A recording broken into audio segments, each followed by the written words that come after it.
Kementerian Desa, Pembangunan Daerah Tertinggal, dan Transmigrasi bersama pemerintah Kabupaten Serang berkomitmen mempercepat sinergi dan kolaborasi dalam membangun desa berbasis potensi lokal.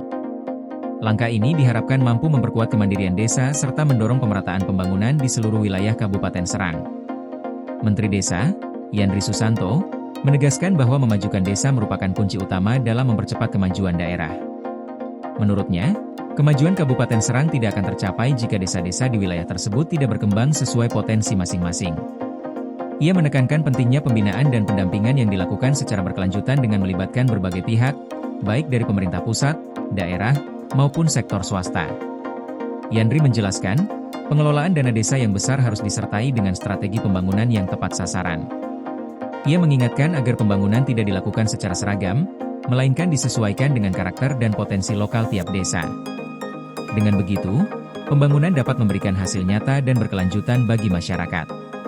Kabupaten Serang memiliki 326 desa dengan status yang beragam, mulai dari mandiri, maju, hingga berkembang. Yandri menilai, setiap desa perlu dipetakan secara lebih detail untuk menentukan arah pembangunan yang sesuai. Ia juga mendorong agar desa-desa di Serang menjadi pusat pertumbuhan ekonomi lokal, sehingga mampu menciptakan rantai pasok yang kuat dan berdaya saing. Dalam arahannya, Yandri menyoroti pentingnya peran desa dalam mendukung program prioritas nasional seperti makan bergizi gratis dan koperasi Desa Merah Putih yang menjadi bagian dari visi besar Presiden Prabowo Subianto. Ia menekankan bahwa pelaksanaan program tersebut harus melibatkan desa sebagai penggerak utama ekonomi lokal.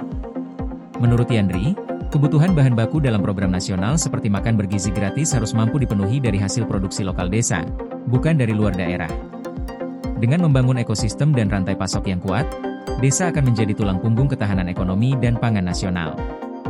Ia menegaskan bahwa pemerintah daerah harus mengambil peran aktif dalam mewujudkan hal tersebut.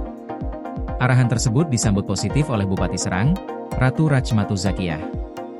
Ratu menyampaikan optimismenya bahwa kolaborasi antara pemerintah daerah dan Kemendes PDT akan mendorong pertumbuhan ekonomi di tingkat desa serta menurunkan angka pengangguran. Ia berharap, berbagai program kolaborasi dapat segera diimplementasikan untuk meningkatkan kesejahteraan masyarakat. Ratu juga menekankan bahwa sebagian besar warga Kabupaten Serang masih berada pada tingkat ekonomi menengah ke bawah. Oleh karena itu, program pemberdayaan berbasis desa sangat dibutuhkan agar potensi lokal dapat dioptimalkan dan memberikan dampak nyata bagi masyarakat. Berbagai program yang direncanakan dalam kolaborasi ini mencakup 12 aksi bangun desa, Bangun Indonesia, antara lain pengembangan desa ekspor, desa wisata, serta desa swasembada pangan. Setiap program akan disesuaikan dengan potensi dan karakteristik masing-masing desa di Kabupaten Serang. Audiensi ini turut dihadiri sejumlah pejabat tinggi Kementerian Desa dan PDT, termasuk Sekretaris Jenderal Taufik Majid, Dirjen Pengembangan Ekonomi dan Investasi Desa Tabrani, Kepala BPSDM Agustomi Masik, serta Dirjen Pembangunan Daerah Tertinggal Samsul Widodo. Pertemuan tersebut diharapkan menjadi langkah awal yang konkret dalam mempercepat pembangunan desa berbasis potensi lokal di Kabupaten Serang. Koordinasi PLN dengan TNGL jelang Hari Kesaktian Pancasila, listrik terbangun, alam tetap lestari. Panen perdana garam Aceh. PLN hadirkan energi untuk UMKM di momen menyambut Hari Kesaktian Pancasila.